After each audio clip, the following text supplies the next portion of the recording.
இன்றைக்கும் பத்ரிநாத், கேதார்நாத், கங்கோத்ரி, யமுனோத்ரி எல்லாம் சங்கரால் மட்டும்தான் ஜீவிச்சுண்டு இருக்கு.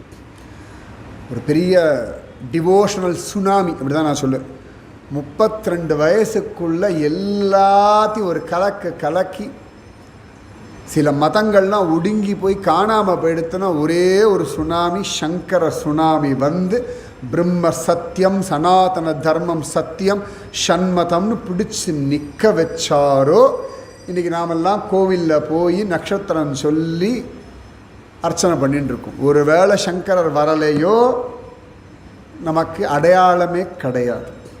நமக்கு இந்துன்ற ஒரு அடையாளம் இருக்குது அப்படின்னா சங்கரம் லோக சங்கரம். ஸ்ருதி ஸ்மிருதி புராணானாம் ஆலயம் கருணாலயம் நமாமி பகவத் பாத சங்கரம் லோக சங்கரம்.